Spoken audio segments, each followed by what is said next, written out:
190페이지 보시겠습니다. 190페이지입니다.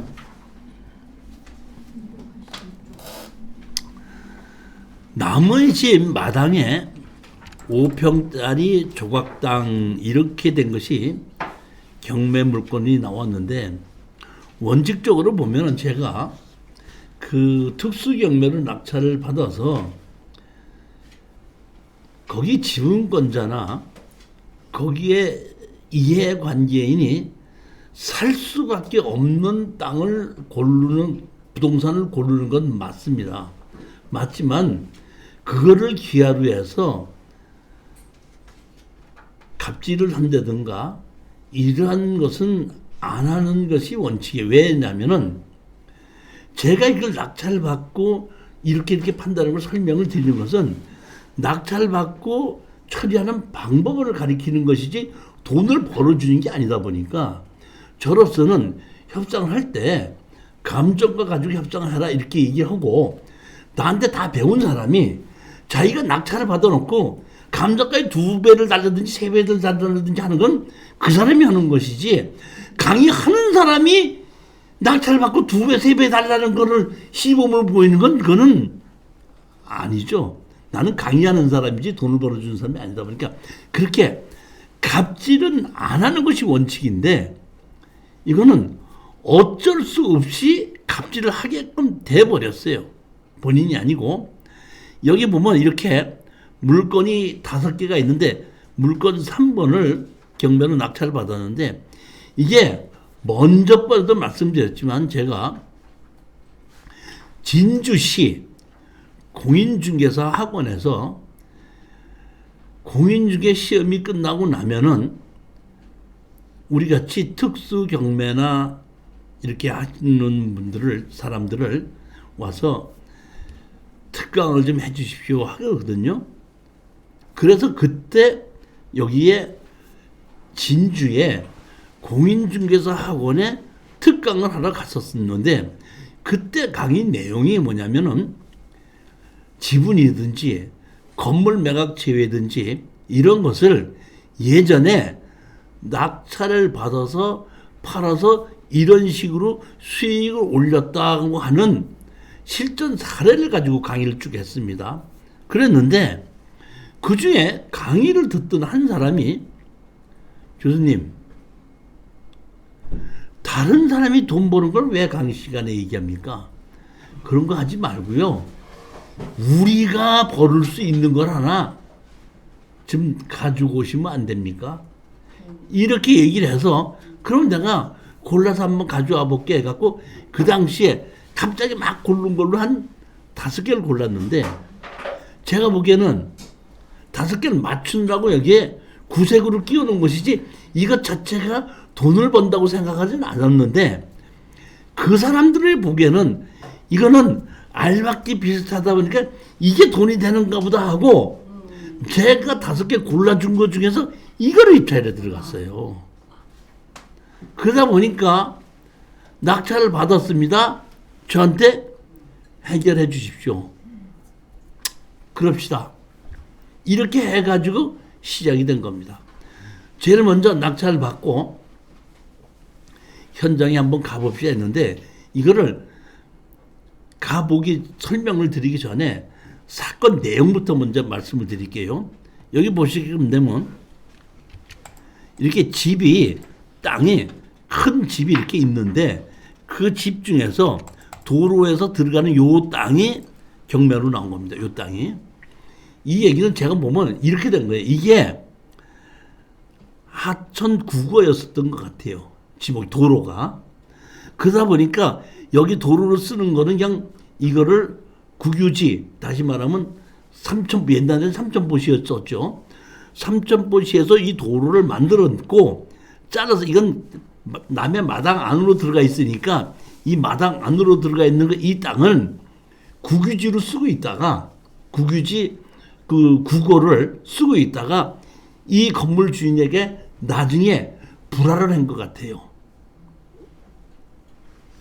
그러다 보니까 여기에 있는 이분이 아까처럼 이렇게 빚을 많이 지다 보니까 이 사람이 빚에 대해서 경매로 나오는데 이거는 1차로 나온 거고 2차로 또 나온 건데 이거는 2차로 나온 거고 1차로는 먼저 이 사람이 살고 있는 이 땅 집이 전부 다가 경매로 나왔는데 제가 판단하기에는 이거를 불화를 받고 그러니까 뭐라 그러죠?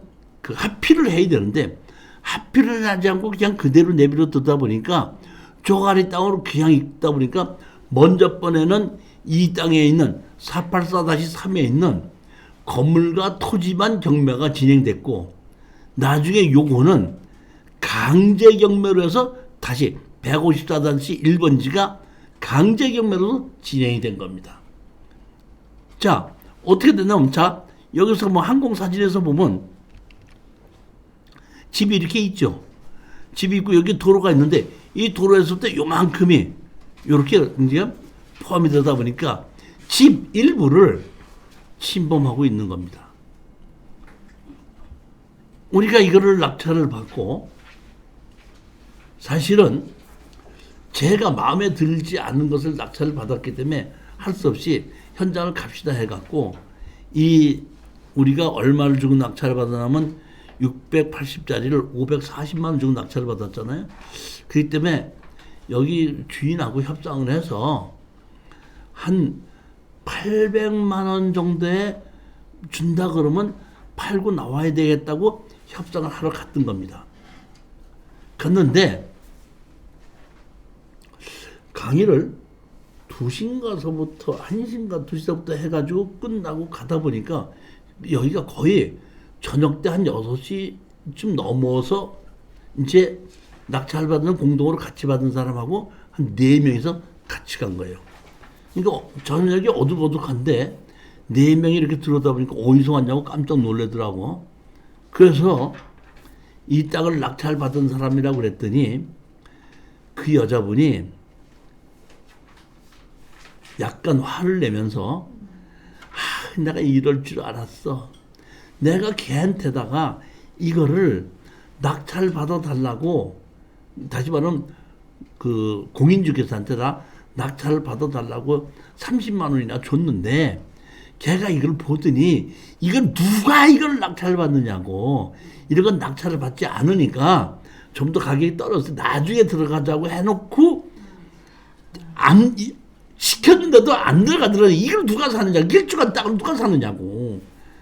그러니까 좀 기다리라고 했는데 아휴 내가 이럴 줄 알아서 그놈한테 그냥 30만 원이나 줬는데 그러더니 날 보고 하는 얘기가 알았어 어쩔 수 없는데 그러면 당신네들이 낙찰받은 땅은 어디라면 여기야 하고 여기 이만큼의 우리가 갔는데 요만큼 제가 보기엔 이 집 안에 이만큼 들어갔거든요. 근데 자기는 여기라는 거야. 여기라고 얘기를 하면서 당신네들 땅 나 안 밟을 테니까 염려하지 마. 그래서 여기서 있던 그 노인네가 펄쩍 뛰더니 당신 땅 안 밟고 이렇게 하는 거야. 이렇게 다닐 거야. 하고 얘기하면서 더 이상 우리한테 말하지 마. 이렇게 얘기하니까 할 말이 없잖아요. 나는 협상을 하러 갔으면은 상대편이 협상을 했으면 돈 얼마만 주십시오. 어떻게 합시오. 그러면 이렇게 넘겨드리고 하면 끝났을 텐데 그 여자분은 전혀 협상할 마음이 없는 거예요. 할 수 없이 협상을 안 하게 되다 보니까 우리는 소장을 집어넣는 거죠. 청구 취지, 건물을 침범한 건물을 철거하고 토지를 인도하고 연 80만 원에 대한 지료를 내놔라. 이런 식으로 우리가 소장을 냈죠. 보면 자 소장을 냈죠. 청구 취지 이렇게 돼 있죠. 보면 약 2m를 철거고 토지를 인도하고 80만 원의 금액을 지불하라. 이렇게 했더니 그 우리 여기는 없지만은 그 교재에 보면 그 여자분이 재판장에다 답변서 쓴 게 있습니다. 여러 가지 썼는데 제가 보면은 컴퓨터로 프린터로 치지 않고 그 노인네가 필기로 다 노트에다 필기를 해서 다 쓴 겁니다. 나는 컴퓨터로 뭐 하다 보면 말이 잘못됐으면 지우기도 하고 뭐도 하고 해서 이렇게 쓰게끔 되는데 그 여자분은 그냥 좀 책에 보세요. 다 써내려갔죠. 그것도 또 우리가 거기에 대한 반박 설명을 내면 반박에 대한 답변을 또 써내고 몇 번을 써낸 거예요, 이제. 그러다 보니까 시간을 좀 끌더라고요. 그래서 제가 이 땅을, 그러니까 현재 집을 그 짓고 있고 살고 있는 것은 봤더니 경매가 나온 것을 그 딸 이름으로 낙찰을 받아가지고 그 노인네 부부들이 살고 있더라고요. 그러니까 그 건물의 주인은 딸이야. 그 제가 가서 그 여자분한테다가 이렇게 자꾸 뭐 이렇게 답변을 내고 저렇게 답변을 내고 뭐 우리를 알박이 하는 사람이다 뭐 몰아서 오고 이렇게 하게끔 되면은 결국엔 지료는 줘야 되고 지료를 주게끔 돼서 판결이 나면은 제가 이 집을 갖고 하는 것이 아니라 여기 집 딸이 그 딸 이름 내가 대면서 그 이름으로 돼 있기 때문에 내가 그 사람이 뭐 그 딸이 일산인가 살더라고요. 내가 그 지분을 가지고 내가 압류를 하면서 그쪽을 내가 들고 치겠습니다. 이렇게 얘기했더니 그때서야 그 여자분이 저를 이렇게 쳐다보면서 딸은 건드리지 마. 얘기하더라고요. 딸은 건드리지 마. 그러면 조정으로 해서 내가 같이 갑시다 해갖고 이제 결국은 법원에서 조정이 결정이 된 겁니다. 조정. 근데 여기에 낙찰 받은 사람들 중에 4명이가 낙찰을 받았는데 그 중에 한 35, 6살 때는 젊은 애가 하나가 있습니다. 근데 강의를 듣고 끝났을 때 가끔 가다가 거기서 이렇게 조금 빨리 끝내갖고 한 맥주 한 잔을 먹을 때가 있었는데 맥주 한 잔을 먹는데 그 30대 걔가 거기에 같이 있는 게 총무를 지냈거든요. 제가 뭐라고 얘기를 하면 나한테다 교수님 사실은 제가 어느 병원에 지금 엑스레이 기사로 일을 하고 있습니다. 직업이. 제가 이런 거 저런 거 해갖고 자격증을 갖고 있는 게 전부 다 12개가 됩니다. 근데 그 자격증을 12개를 가지고 딸 때까지 한 번도 학원에 등록하고 공부한 적은 없습니다. 전부 다 책을 보고 제가 한 겁니다. 제가 이번에도 공인중개사 자격증을 땄는데 거기 학원에 등록한 것이 아니고 제가 그냥 개인으로 책을 봐서 공부를 해서 합격을 했는데 거기서 이번에 특수경매 특강을 한다고 해서 제가 봤는데 한만 생각해봐도 다른 거는 책을 보고 공부하면 자신이 있었는데 특수경매 이거는 도저히 책을 봐서는 안 될 것 같아 갖고 제가 우리 집사람한테 얘기를 해서 이건 한번 좀 등록을 해야 되겠다 해갖고 학원비를 등록하고 지금 이게 지금 특수경매라는 거를 배우기 시작한 겁니다. 한 애가 있었어요. 제가 되게 열심히 하고 내가 뭐 하라 그러면 얘기도 잘하고 아파서 어떻게 하면 됩니까? 어떻게 됩니까? 하고 물어보기도 잘해요. 걔한테서 연락이 왔어.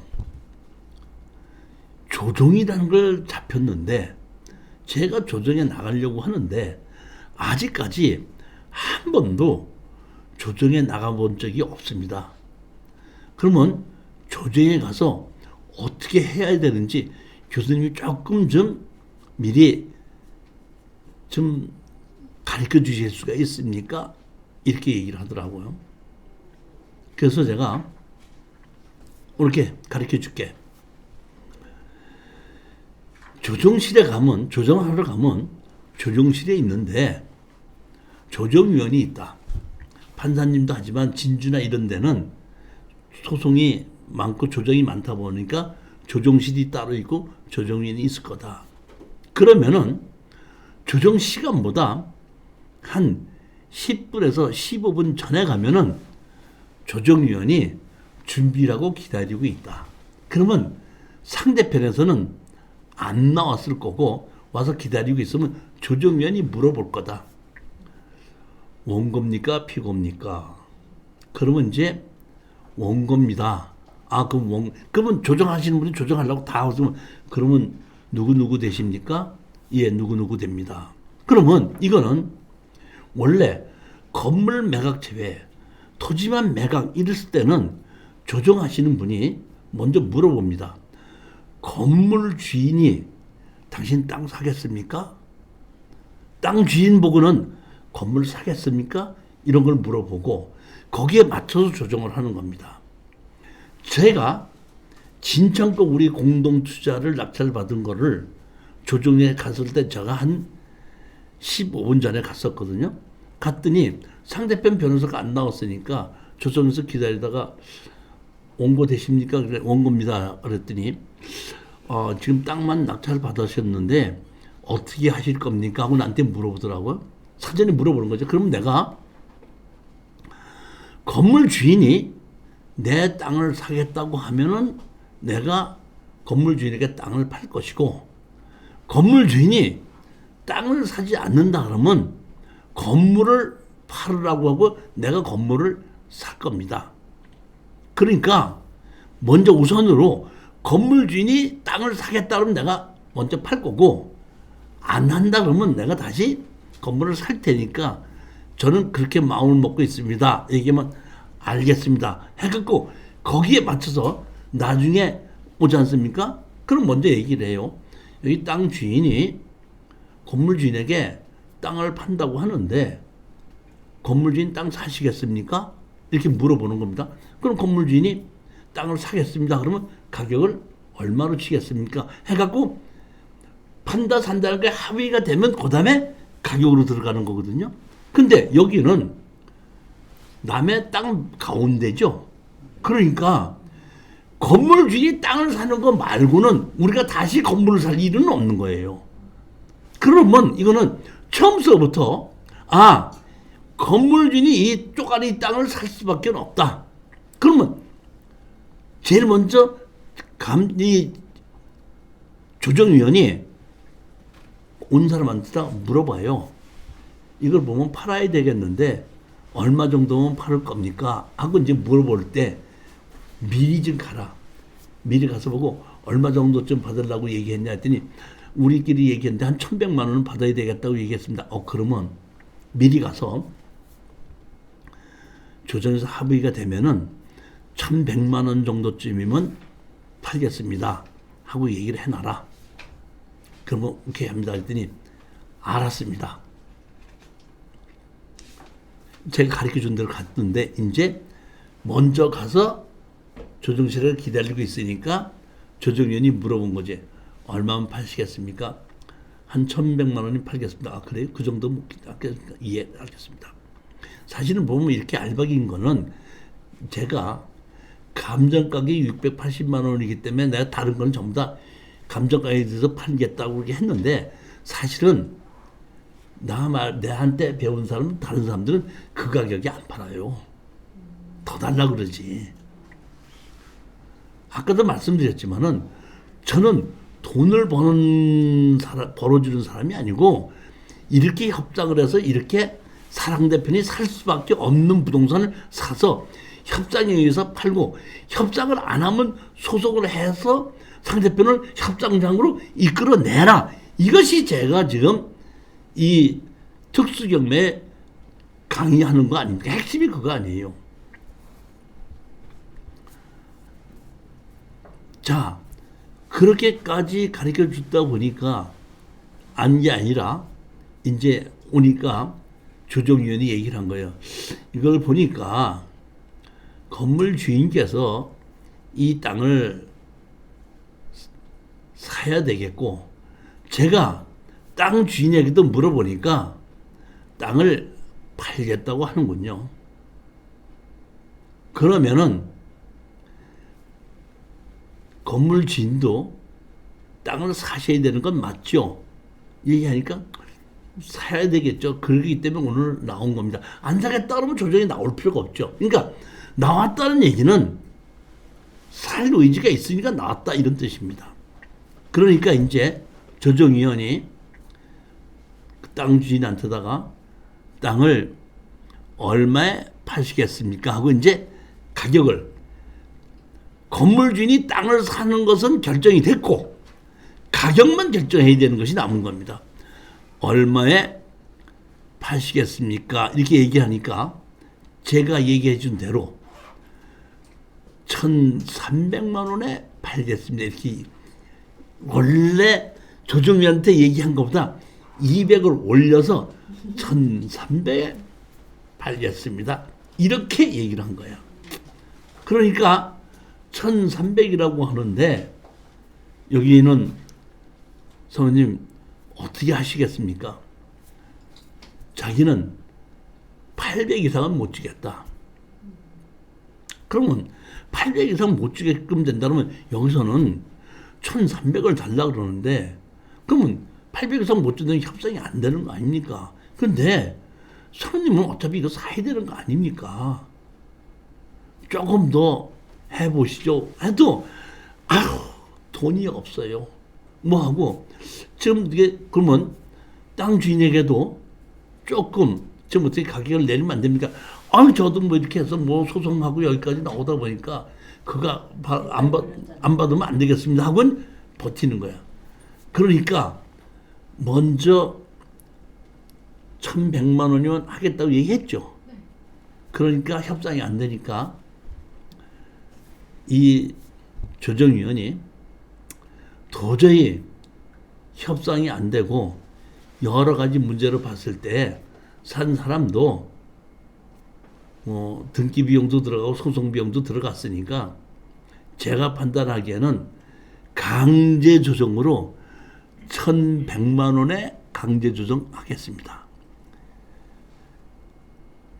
여기에 이의가 있으시면은 2주일 이내에 이 강제 조정에 이의 신청을 하시면은 오늘 강제 조정은 없던 일로 하고 다시 재판이 시작이 되거나 다시 조정을 하게끔 되는 겁니다.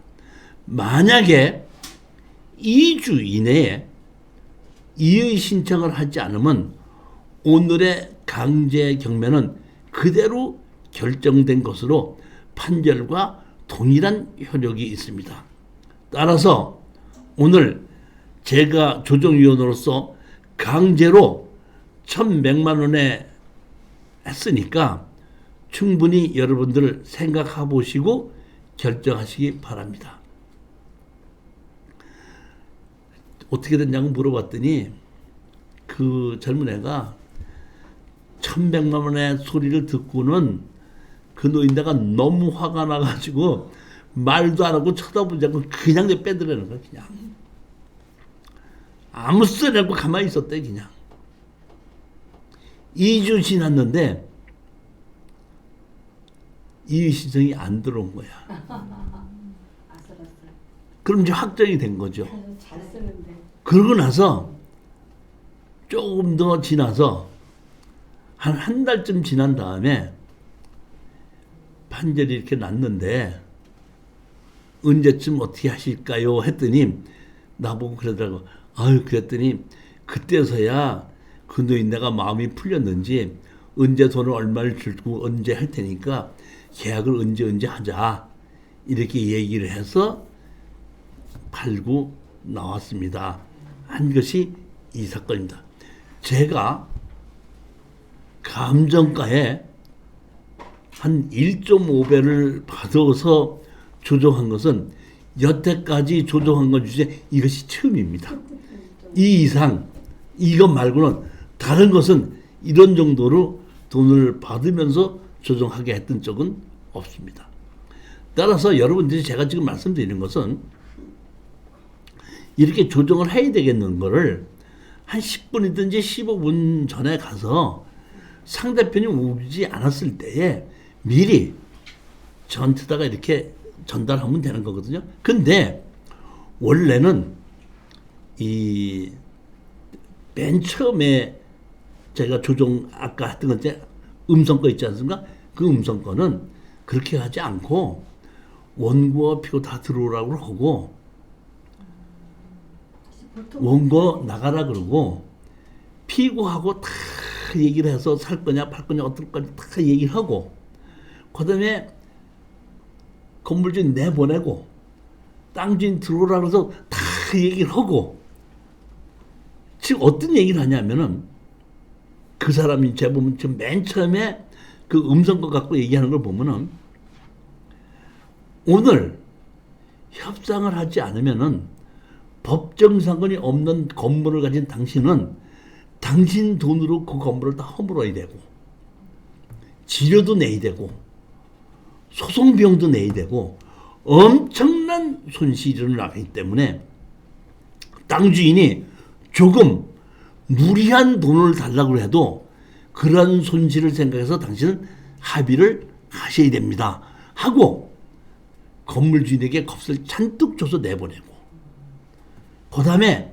땅 주인 들어오라고 해서 당신은 땅 주인으로서 법정 상관 없는 건물에 있기 때문에 철거는 할 수가 있고 지료도 달라고 할 수 있지만은 상대편하고 합의를 하지 않으면은 건물을 철거하고 나면 여기에 지속당 토로가 없기 때문에 건물 짓지도 못하는 맹지가 되는 겁니다.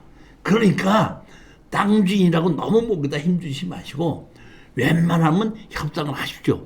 이런 식으로 조정을 하는 사람은 건물 주인 놓고 조정이 안 되면 건물 주인이 불리한 얘기만 다 하고 건물 주인 내보내고 땅 주인만 불러서 협상이 안 되면 땅 주인이 불리한 것만 다 얘기를 해서 양쪽에다가 불리한 얘기만 다 해놓고 자 건물 주인 땅 사시겠습니까?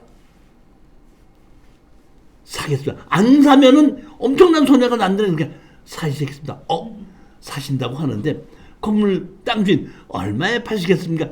이것이 조정의 기본 원칙입니다. 근데 지금 가서 보면은 그렇지가 않고 이렇게 큰데 넓은데 앉아갖고 저쪽에 원고 이쪽에 펴있고 조정위원이 있어갖고 그렇게 하지 않고 그냥 원고가 팔겠는데요 사겠는데 뭐 이렇게 해갖고 얼마 이렇게 하는 경우도 상당히 많아요. 보면 지금 보면은 그러니까 여기서는 그런 식으로 갔기 때문에 없을 때 먼저 상대편 없을 때 거기 앉아서 내가 나로서 이렇게 한다는 것을 조정위원한테 미리 언지를 주면 조정위원도 거기에 맞춰서 가능한 조정을 하려고 그러지 생뚱맞게 조정을 하려고 하지는 않는다는 겁니다. 혹시 여러분들도 조정을 하게끔 되면 그런 걸로 판단해서 생각하시면 됩니다.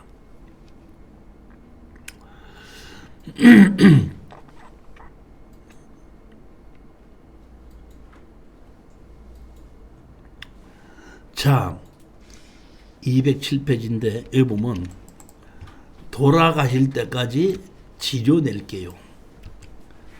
제가 경매 물건을 고를 때 협상을 해서 협상으로 팔아야 된다고 제가 얘기하지 않습니까? 제 3자한테는 못 파는 겁니다.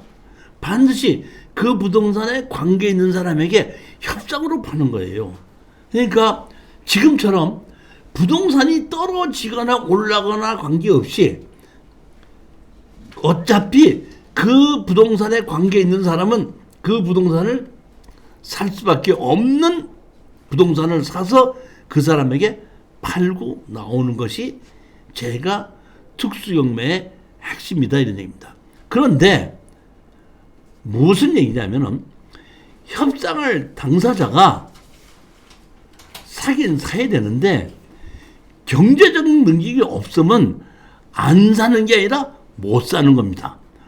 돈이 없는 사람에게 돈을 내놓으라고 강요를 하면은 그거는 안 내놓는 게 아니라 못 내놓는 건데 내놓을 능력이 없는 사람 보고 내놓으라고 할 수 있는 것은 그건 처음서부터 생각이 잘못된 거기 때문에 제가 이 사건 이후로는 이런 거를 제가 특수경매에서 제가 모토가 뭐냐면은 마른 수건은 아무리 있다도 물 한 방울 안 나온다. 마른 수건은 건드리지 않는 거다. 권리 분석에서 아무리 유리하다고 하더라도 거기에 협상해야 될 당사자가 경제적인 능력이 없다고 할 때는 그는 입찰 안 들어가는 겁니다. 돈 없는 사람하고 다투지 말라 이럽니다. 이거는 제가 이 사건으로 해서 조정해서 합의를 해보고 난 다음에 그런 것을 느껴서 이 사건 이후로는 돈이 없는 사람하고 협상을 해야 될 때는 입찰에 안 들어갑니다. 임장 가서 그 사람이 물이 나올지 안 나올지 보고해야 되잖아. 아니 그게 이제 보면은 이런 거 보면은 이겁니다. 자, 집이 시골집인데 괜찮고 땅도 좀 있어요. 근데 그 무허가 건물인데 땅만 경매로 나왔더라고요. 도로도 붙어 있고 집도 그렇게 쓸만한데 노인네 혼자 살고 있더라고요. 이거를 이후에 제가 낙찰 받으면 될 것 같은데 싶어가지고 이장한테 가서 물어봤습니다. 이장님 어떻게 오세요? 그러길래 사실 어느 집 땅에 땅만 경매가 나왔는데 제가 보기에는 거기에 어떤 사람이 살고 있던데 노인네가 살고 있던데 노인네가 그 땅을 다시 살 수밖에 없을 것 같은데 이제 이런 얘기를 하면서 어떻게 됩니까? 그랬더니 그 얘기를 그게 경매로 나왔다는 얘기를 듣자마자 그 이장이 아이고 그놈의 새끼가 그런 사고를 치더니 또 그렇게까지 만들어놨구만 그러더라고요. 무슨 얘기예요? 그랬더니 제가 맨날 술만 먹고 그렇게 사고를 치더니 지금 유치장에 가 있어. 아마 한 1년은 더 있다가 나올 거야. 그 땅 낙찰 받아서 돈 나오겠습니까? 그 얘기를 듣는 순간 아 이거는 무허가 그걸 법정 사건이 없다고 하더라도 이거를 낙찰 받아서 여기 있는 살고 있는 노인네한테다가 그 돈 받아내기는 안 되겠다 싶은 생각으로 이제 조사를 하는 거기 때문에 반드시 옆집 이장 이런 사람들한테 가서 거기에 거주하는 사람이 경제력이 어떻게 되는지 자식들은 어떤 자식들인지 이거를 알아보고 입찰에 들어가는 겁니다. 이때는 몰랐어요. 자 보십시오. 토지만 매각인데 법정 상관 없는 걸로만 나오기는 하는데 사실 보면 법정 상관이 있을 수도 있는데 재산세를 내지도 않고 무허가 건물인데 이 노인네가 오랫동안 사는 거기 때문에 건물 주인과 땅 주인은 같다고 보는데 법정 상관은 땅 주인과 건물 주인이 같아야 되는데 땅 주인과 건물 주인이 같다는 것을 제출할 수 있는 입증 자료도 없고 여기에 관계되는 사람이 그런 정도로 박식하지도 않아. 보니까. 그래서 2300에 나온 것을 1500까지 떨어진 거 어떤 사람이 1800까지 낙찰을 받았는데 미납을 했더라고요. 그런데 얼마까지 떨어졌죠? 780까지 떨어졌잖아요. 이런 정도라면은 한번 해봐도 되지 않을까 싶은 생각에 낙찰을 추천을 했고 우리 수강생 한 사람이 전 가격이 980이다 보니까 1000만 원에 들어가서 낙찰을 받은 겁니다. 낙찰을 받고 협상을 하러 갔더니 나이 많이 먹은 노인네가 아무것도 모르고 왜 왔는지 어떻게 해야 되는지도 몰라요. 근데 왜 왔는지 어떻게 해야 되는지 모르는지 제가 보면은 노인네들이 그렇게 그 뭐 나이 먹었으니까 그렇다 싶은 생각으로 할 수도 있지만 사실 그렇지도 않습니다. 어떤 노인네는 왜 왔냐고 해서 다 물어보다가 경매로 낙찰돼서 아들이 잘못해서 그걸 경매로 낙찰받은 거를 딱 아는 걸 눈치채는 순간 뭐라고 잘 안 들려 이렇게 하고 딴청 부려요. 그런 노인네도 있어요. 사실은. 근데 이 노인네도 마찬가지야. 뭐야? 난 잘 모르겠어.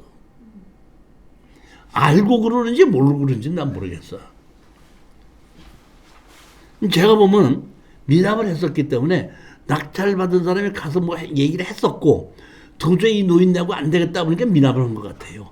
그러니까 그 당시에 그 노인네도 아 이것이 경매로 낙찰됐군 하는 걸 알았기 때문에 다시 낙찰받은 우리가 갔을 때 뭐라고? 난 도대체 뭔 소리인지 모르겠어. 뭐 어떻다고 날 보고 어떡하라고.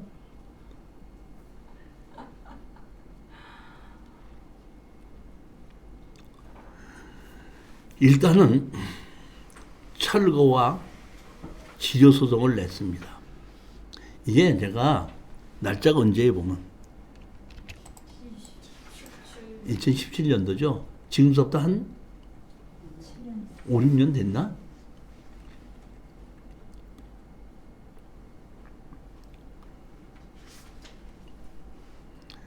채무자 점유했죠. 도로 지분하고 집하고 다 경매로 나온 겁니다. 여기 있죠. 이런 집에서 산다는 얘기는 집이 가난한 사람이죠. 돈이 없는 사람이지 않습니까? 그래도 소장을 냈습니다. 건물을 철거하고 철거할 때까지 치료를 달라. 무변론, 무답변이었습니다. 두 번을. 그러니까 판사님께서 상대편에서 무변론, 무답변을 했으니까 매달 며칠 날 판결을 하겠습니다. 했거든요. 근데 판결하기 전에 답변서를 냈습니다. 답변서를 냈기 때문에 그때부터는 다시 재판이 재개가 되는데 재개가 되자마자 판사님이 이거를 조정으로 넘겨버렸어요. 우리 책에는 그게 다 있을 거예요. 제가 이제 추려서 이게 파워포인트로 핵심만 편집을 했고 제 설명을 듣고 교재는 그냥 따로 한번 제 얘기를 다 듣고 났는데 쭉 읽어보시면 내용이 파악이 되는 거니까 그렇게 조정을 해서 조정실에서 만났는데 제가 아까 말씀드렸듯이 마른 수건은 절대로 짜서는 안 되겠다는 것을 그때 조정실에서 나온 겁니다. 조정하시는 분이 이렇게 됐는데 이걸 어떻게 하면 좋겠어요? 사야 되는데 어떻게 해야 되겠습니까? 하다 보니까 그 아들이 나왔습니다. 아들도 제가 보기에는 가난하고 공부를 못한 사람 같아요. 법정상권 이런 것도 주장할 줄 모르고 아무것도 할 줄 모르는 거고 그냥 소송이 들어오니까 그냥 아무것도 못하고 하고 있다가 나중에 그래도 아들로서 그냥 엄마가 계시니까 그냥 내버려두면 안 되겠다 싶으니까 할 수 없이 아무것도 모르면서 그냥 나온 거야. 그러니까 조정위원이 이게 엄마를 여기 그대로 모시려고 그러면은 이거를 땅을 사야 되는데 살 수 있냐 했더니 살 능력이 없다는 거야. 그럼 어떻게 했으면 좋겠냐 그랬더니 그 아들이 엄마가 돌아가실 때까지 제가 그냥 임대료를 받아서 임대료를 지급을 하겠습니다. 어떻게 그런 식으로 좀 하게끔 해 주십시오. 이러다 보니까 우리 원고 측에서도 돈이 없는 사람을 두고 칠 수는 없잖아요. 그러다 보니까 이제 그럼 어떻게 했으면 좋겠느냐. 그래갖고 이제 사실은 조정위원이 많이 도와줬어요. 이렇게 해라 저렇게 해라. 그리고 조정위원이 그냥 이 정도만 하십시오 하고 하다 보니까 나는 우리 수강생한테다가 여기서 돈 없는 사람을 가지고 우기지 말고 하지 말고 그냥 조정위원이 얘기해서 해주는 대로 그냥 이거를 예 알았습니다. 예 알았습니다. 예 알았습니다. 하고 그냥 넘어가는 수밖에 없다. 그렇게 하자. 결정 보십시오. 결정. 이거는 조정으로 결정한 사람입니다.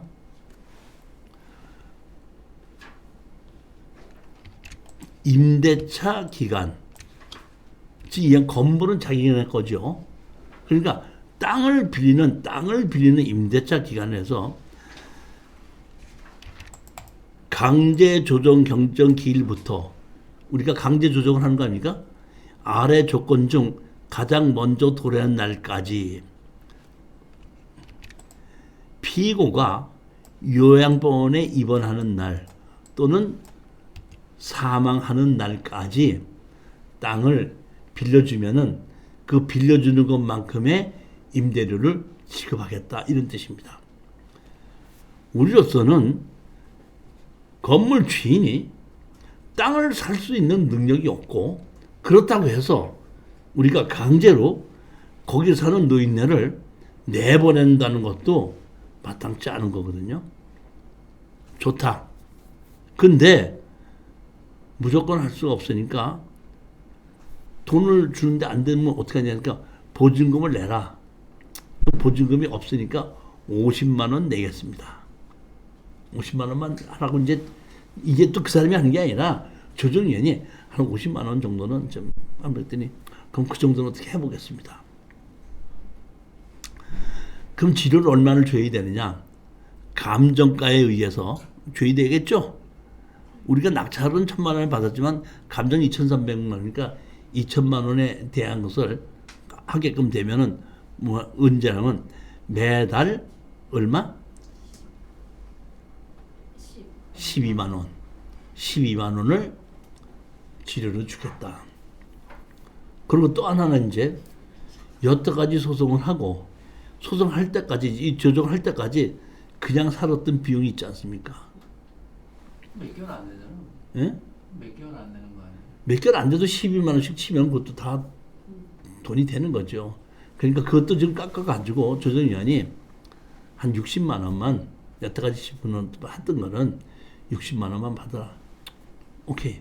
즉 이 얘기는 뭐냐면 거기 조정위원이 무조건 돈 없는 사람이라고 편들어준 것도 아니고 이쪽 편들어준 것도 아니고 이런 정도로 하게끔 되면 되지 않겠느냐고 이렇게 물어보고 조정위원이 보증금 50만 원에 월세 12만 원씩 주고 그 전에 여태까지 60만 원을 한 거를 주고 전부 다 110만 원 받고 끝내고 한 달에 12만 원씩 받고 언제 엄마가 거기 살던 노인네가 요양병원에 갔는지 돌아갔는지 모르지만은 그때까지는 그거 받아라.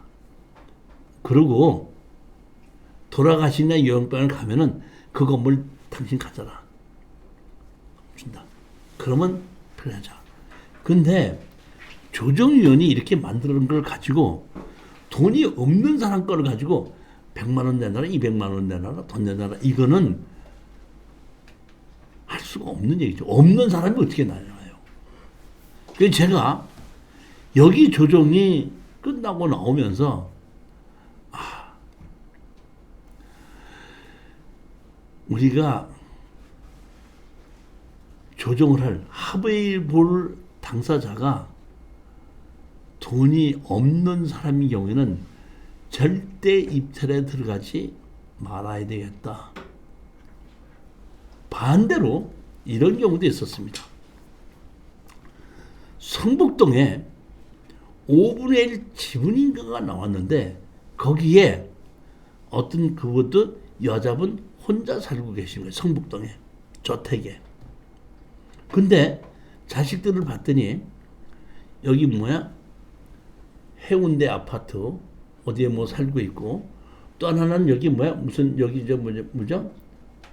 그 뭐 최고급 아파트라는 데 살고 있고 누구는 어디는 또 서울에 어디 아파트 살고 있고 그 자식들이 상당히 돈이 있고 그 성북동에 있는 그 땅도 5분의 1 지분인데 2억 8천이다 보니까 엄청난 거죠. 보면. 강제 경매로 해서 2억인가 얼마로 나온 거예요, 그게. 그리고 지분만. 근데 그거를 낙찰을 받았거든요. 낙찰을 받고 나서 잔금 내기도 전에 먼저 연락이 와요. 그 잔금 내지 말아달라고. 얼마 주면은 잔금 안 내겠느냐. 우리 1,000만 원 주면 잔금 안 내겠다. 우리 입찰 보증금에다가 1,000만 원 주면은 잔금 안 내겠다 했더니 그 자리에서 각서 써서 보내래. 각서 써서 보내니까 그 달로, 그 다음 날로 입찰 보증하고 1,000만 원 바로 오는 거야. 즉, 돈이 있는 사람들하고 얘기하면 그렇게 빨리빨리 가는 거야. 근데 없는 사람은 쥐어짜봐도 없는 거거든요. 내가 협상을 할 당사자가 경제력이 얼만큼 있는 사람이냐는 것은 입찰 들어가기 전에 반드시 체크해야 될 사항입니다.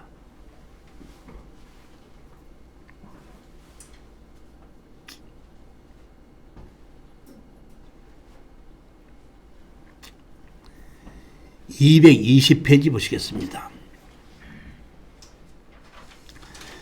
시효 취득으로 맞서는 건물주를 응징하다. 자, 이거는 건축물 관리자는 없고, 이것도 제가 보기에는 법정시장권은 있을 수 있다고 보는데 재산세를 내고 있는지 없는지는 잘 모르겠지만은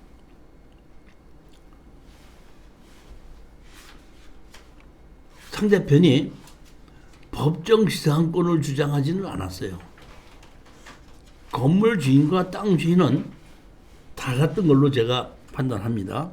자, 보면 대지가 200평에 5,500만 원에 시작해서 2,700까지 떨어져서 얼마에 낙찰을 받았냐면 3,900만 원에 낙찰을 받았습니다. 200평에 5,500원이라면 감정가가 상당히 싸게 된 거예요. 서산인데. 40만 원에서 50만 원은 가는 걸로 제가 알고 있거든요. 도로변에 붙어 있으면. 근데 이게 지적당 도로가 있긴 있는데 지적당 도로는 밭으로 쓰고 있고 현황 도로를 써서 취집을 하고 있습니다. 그렇지만 이 현황 도로로 있기 때문에 옛날서부터 있었기 때문에 그 현황 도로는 그대로 쓸 수 있기 때문에 아무 문제가 없는데 제가 현장 답사를 가봤더니 옛날 집인데 리모델링을 했더라고요. 많이 고쳤어요. 보니까 보일러도 설치가 돼 있고 창문도 바뀌었고 화장실 이런 것이 리모델링 싹 돼 있기 때문에 이거는 집이 좀 옛날 집이지만은 쓸만한 집이구나 생각하고 추천을 했는데 낙찰을 받았습니다. 낙찰을 받고 잔금을 냈는데 여기 보시게끔 되면 강제 경매로 나왔죠. 근데 이 사람은 이 강제 경매로 나온 것을 갚아버리든지 했으면 1,100만 원하고 1,400만 원하고 갚으면 한 2,000원 5, 600이면 갚으면 이게 취하가 될 수도 있겠죠. 근데 뭔가가 또 있어서 그런지 취하를 안 시키고 우리 전화를 걸어서 우리 낙찰받은 사람한테 연락을 해가지고 자기가 건물 주인이 한번 만납시다 하고 연락이 온 거예요.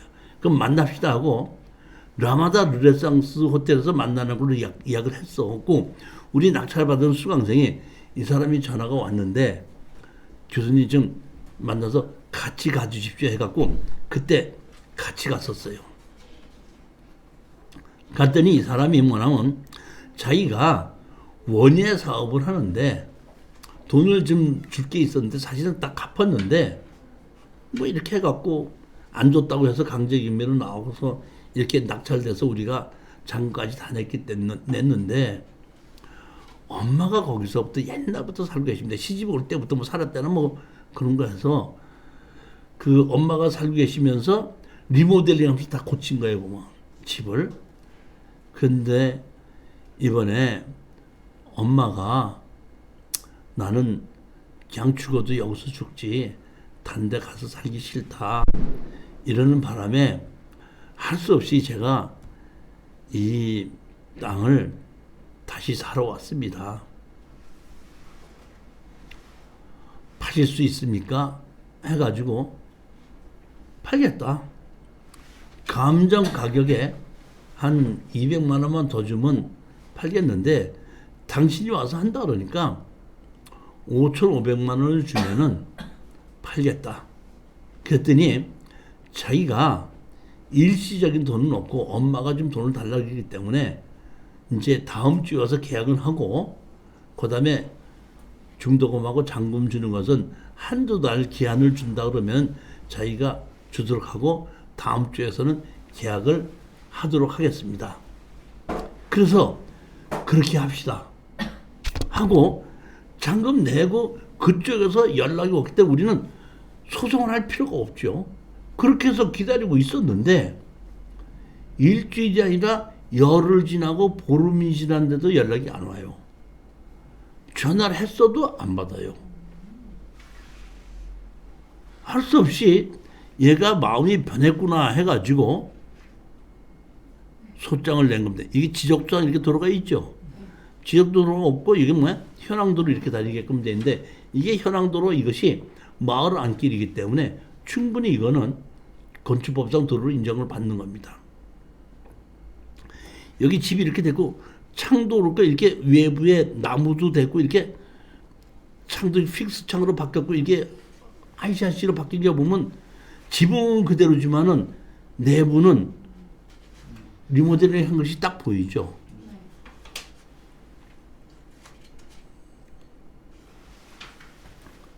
소장을 냈죠. 철거하고 나가고 철거할 때까지 지료로 30만 원을 내라 소장을 냈습니다. 소장을 냈더니 뭐라고 답변이 왔냐면은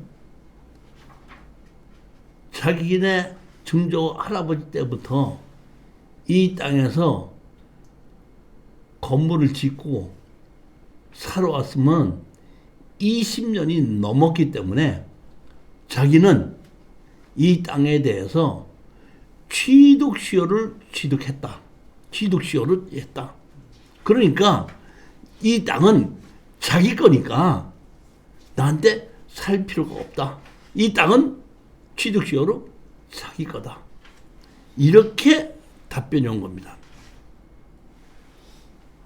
여러분 청구 원인에 대한 답변 이렇게 해서 매수하여 이렇게 넣고 그 후 시아버지는 소유에 누구 시어머니 누구 자손이 거주해 왔고 큰아들인 소인 누구와 그 처인 피구가 지금까지 평영공연하게 승계 점유하여 거주하고 있으나 설령 이 사건 같은 사정으로 여기 결혼을 통해서 원고에게 소유인지가 경락되었다 하더라도 이미 20년간 취득시효가 완성되었다고 하겠으므로 원고가 이제 와서 피고에게 청구 취하 같은 판결을 구한다는 것은 부당하다 하겠습니다.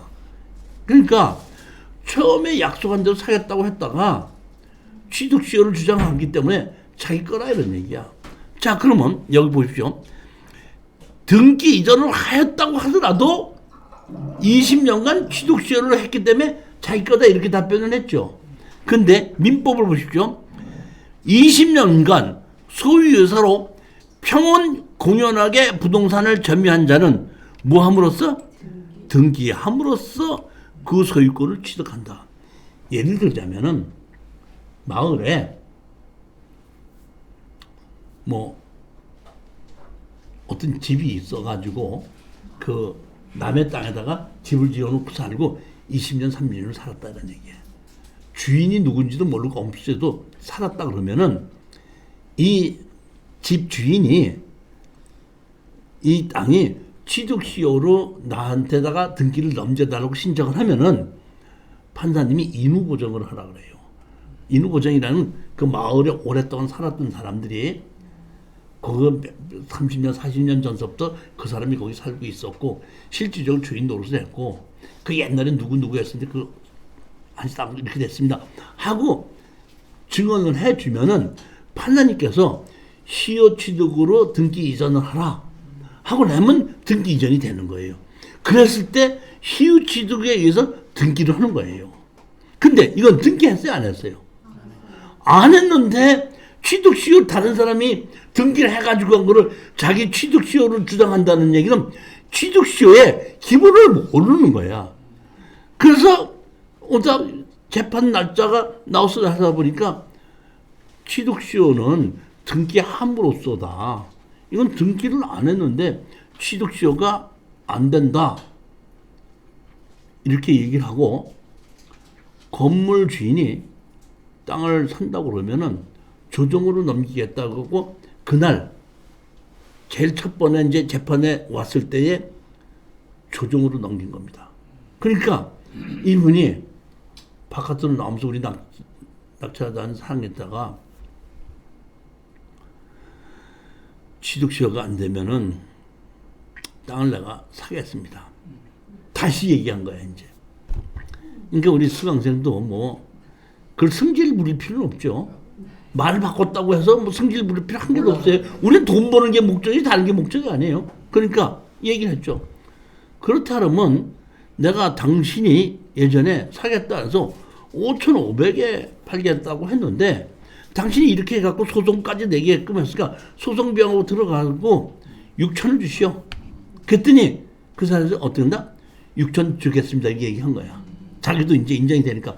그러니까 우리 낙찰받은 수강생이 당신 먼저 봐야도 그렇게 해놓고 그냥 딴소리 했지 않느냐. 지금 바로 가서 계약서 쓰자. 그래갖고 같이 나와서 법원 근처에 있는 공인중개사를 가서 서로 내용을 얘기하고 계약서를 쓴 거예요. 부동산 매매 계약서. 잠깐 실수해서 500만 원 더 넣었네. 그렇게 해갖고 써놓고 뒤에다가 특약상 하나를 더 넣은 거야.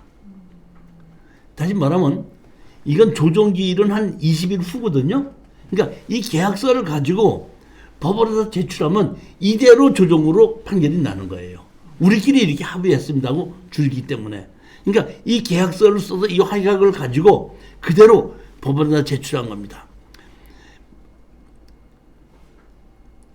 계약금을 6천만 원인데 계약금 1,000만 원, 중도금 1,500만 원, 잔금 3,500원을 정해놨잖아요. 이 날짜에 지급하지 않으면은 월 1%에 대한 지연 이상을 준다. 잔금을 재지 않으면은 지도 채권은 포기한다. 2012년까지 본계약내로 이용하지 않을 경우 계약은 파기된 것을 하고 매수는 기지급한 계약금을 포기하기로 한다. 이렇게 뭐야? 특약사항을 적어놓고 이걸 가지고 계약을 하고 계약금을 받고 이거를 가지고 법원에다가 제출해서 법원에서는 이거대로 조정으로 판결을 낮춘 겁니다. 그래서 결국은 나중에 이제 제가 얘기를 들어보니까 지 날짜에 안 줘가지고 그 이자를 다 포함해서 받았습니다. 결국은 한 3, 4개월 더 늦췄는데 여기에 특약사에 다 집어넣기 때문에 그 사람이 이자를 주면서 다 해갖고 그 달을 넘겼습니다. 해가지고 이게 끝이 난 사건입니다. 이해가셨죠? 자, 10분만 쉬었다가 여태까지는 조정으로 이렇게 합의한 얘기를 했는데 이번에는 조정을 해놓고 지키지 않은 경우예요. 10분만 쉬었다 하십니다.